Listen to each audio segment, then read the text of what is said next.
any two coins. Now one tear said, and you know, and every day me a private jet in Sensem. On set, I could get to a block of a cancer baby. And the same aircon said a private jet, our man not to I'll see you, President be about you, so say, Mamma, de sing chain, and I name you an idea, and I owe you. A one I be a ho. Na ye bebo rampa na yahwe as see how the monkohwe video we na mama njeje mama ho. You just watch the video,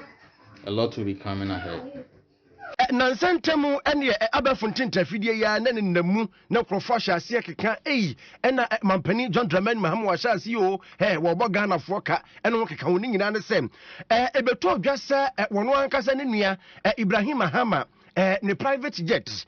jata private jet eno na sesei mampani John Dramani Mahama ekoba ne se akwantuo bia enu anu yusuo ene Ghana fo hase kasa fa ho ena papa yi bo mayi ko ye kayo papa yi bo mayi ko nano na kwatwo fusu ene woni yenuanum station ba akokodi nkomo ene odi atodwa kire mu se enya nokure da biara da na die ntia wo yusu jata private jet ni na se Ghana Armed Forces fo entro krata bia fa mre mampani anasa fa nko mampani atena ye se bia mampani private jet A B C na wo yusu se na ho odin tie se na tie fa hi kosi ha na yewra kwatwo fusu edi atodwa kirem se sansem wa Ghana fo keka se na obo man ne kan ya nokura da biara de sanse sa jata private jet no yusu no kura na yefire o aban ni ntua hwe enti Ghana fo nyansem keka bebre yentie sede yewra kwatwo fusu wabra wone ensentwerofo TV3 edi nkomo no sede o kirensem mu efai for a detailed report of the states of the communications squadron. The communications squadron is a unit within the Air Force that handles the presidential aircraft. So he has requested that they give him a brief on the states of the unit itself, that's the communications squadron, the planes under their control and what have you. That report is here to show time. So pending the receipt of that report to determine the state of the aircraft and what have you, the president has been traveling the same way he was traveling. He has been using the attack jets since he was in the position. But the most critical point that must be made is that this alternative arrangement has not in any way, shape or form cost the Ghanaian taxpayer a dime. President Mahama is mindful of the precarious economic situation we are in, and therefore is minded to utilize public funds in the most prudent of ways. So he is not about to dole out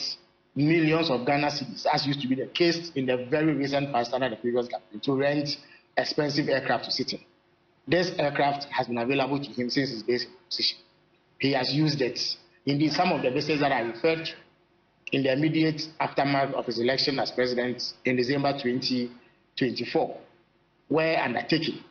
with this aircraft. It has not led to any cost whatsoever to the Ghanaian taxpayer. But President Mahama is committed to using the provincial jet as soon as he gets the all clear from the communications squadron of the Ghana Air Force. We Felix kwatwo fusu na chese nanu disem wote ya demdi kan kan no no sa kan bia wo kakura eto aso kire mu se we no na owo opposition kura no na nu anu yusuo na we ni beto odwa wabra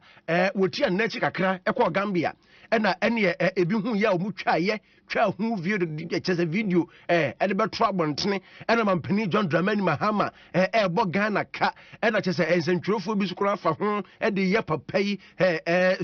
social media commentators chese wo bi ade ne ho agin bi no mo ye papai a ene Felix kwatwo fusu ede ho anu ya ba se Ghana fo susu nkasa na saa plane no a mampani tim no kura no o mani ntua kapra ye ntua hwe no so tim wo mo twen se Ghana forces for de ho krata beba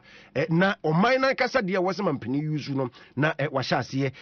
ayusu nti enkomodie kakra ewom no na ye de ama no na mame